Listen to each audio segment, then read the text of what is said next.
the KMNN studios, this is the Kids Morning News Network. Good morning. It's August 2nd, 2024, the 215th day of the year. I'm Alex in the KMNN studio in New York. Happy National Ice Cream Sandwich Day. The ice cream sandwich started in New York City in the late 1800s, maybe the early 1900s, sold by pushcart vendors. The first recorded mention of an ice cream sandwich was in a newspaper article in 1899. They only cost a penny back then. You can still buy them from carts in New York City. Doesn't cost a penny anymore. But on a hot summer day, they're worth $1 million. Time for the Olympics update. Team USA is up to 9 gold medals, 15 silver, and 13 bronze. Legendary gymnast Simone Biles won another gold in the individual event. Her teammate Suni Lee took the bronze.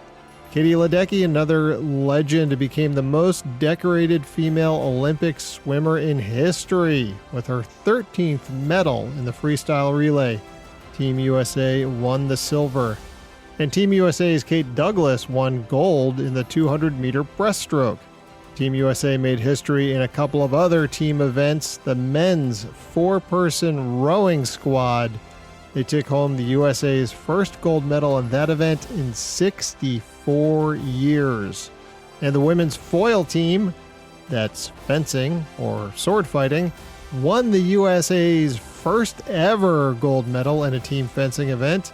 That's pretty amazing since fencing has been an event at every single modern Summer Olympics beginning in 1896. So that's the first one in over a century. Congratulations, Team USA.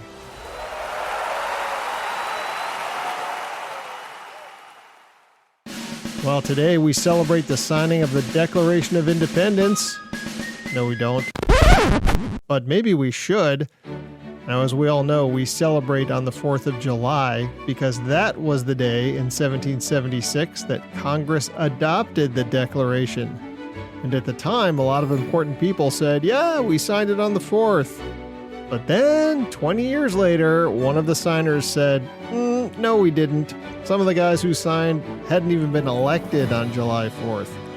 So yes, Congress approved the Declaration of Independence on July 4th, but then it had to be rewritten by hand into an official copy. And that was the one many of the delegates didn't sign until today, August 2nd. And by the way, when they did sign it, they weren't all, rah, rah, let's go, independence. Actually, some of them wrote about it later and said that signing the Declaration of Independence was really gloomy. They were going up against England, which back then was probably the most powerful country in the world. And they were just this kind of ragtag bunch of colonists. They thought they probably didn't have a chance of winning, and when they lost, they would be in big, big trouble. In fact, when they took their turn signing, some of them said things to each other like, well, see you when we all get arrested. They were so worried about it, their names were even kept secret for a year until 1777, when Congress finally said, yeah, okay, you can print a version with their names on it. So in honor of all those brave colonists who took a stand even when they were scared, happy second Independence Day.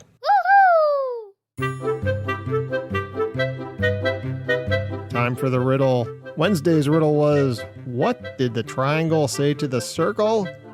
You're pointless. Hey, that wasn't very nice, triangle. All right, today's riddle. Until I am measured, I am not known. Yet how you miss me when I have flown. What am I? I'll say that one again. Until I am measured, I am not known. Yet how you miss me when I have flown. What am I?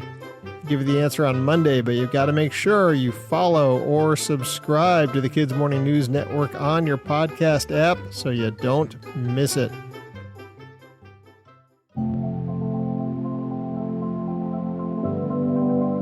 Well, here we are in August, which means it's the middle of summer for people who live in the northern half. or northern hemisphere of the world. If you live in the southern hemisphere, it is the middle of winter. I hope you're getting some good sledding in there in the southern hemisphere. In the old days, like the really old days, August was called Sextilius, which is Latin for sixth. Can you guess why? Because it was the sixth month in the Roman calendar. But then a powerful Roman leader changed the name to August. His name? Augustus. Supposedly, Augustus had some good things happen to him in that month, and I guess he wanted the whole thing for himself. Some people like August because it's a popular time to go on vacation. But there's something else that's really cool about August. You might see some shooting stars. But they're not really stars, they're meteors. A meteor is a piece of space rock that falls down to Earth. And when it comes speeding through the atmosphere, it heats up because of friction. Friction is when things rub together. In this case, it's the space rock rubbing against the air. It gets so hot the rock melts and burns up and leaves this streak across the sky. So that's why we call them shooting stars. Now sometimes lots of meteors show up at once. We call that a meteor shower. And some meteor showers are regular, like the one that happens between mid-July and August. It's called the Perseid meteor shower. This year, the best time to look for the Perseids is on the nights of, are you ready? August 12th, 13th, and 14th. This meteor shower is called the Perseid shower because if you follow the tails of the meteors back to where they seem to begin, you're looking at the constellation Perseus. That's not really where these meteors come from. The stars that make up Perseus are light years away, and the meteors are burning up like 50 or 60 miles up in the atmosphere. What the Perseids really are comet dust. They're part of this stream of dust left behind by a comet named Swift-Tuttle as it goes around the sun. And once a year, the Earth goes through this cloud of cast-off comet chunks and we get a meteor shower. So if you're lucky enough to have a clear night this August, go outside and look up. You might just see the tail of a comet showering down through the sky.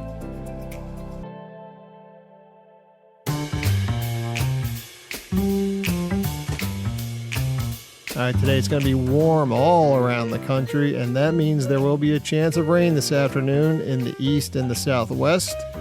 Still a lot of smoke and haze from the fires in the northern Rockies. You'll probably see more of the same tomorrow, but the rain in the east is expected to be a bit heavier.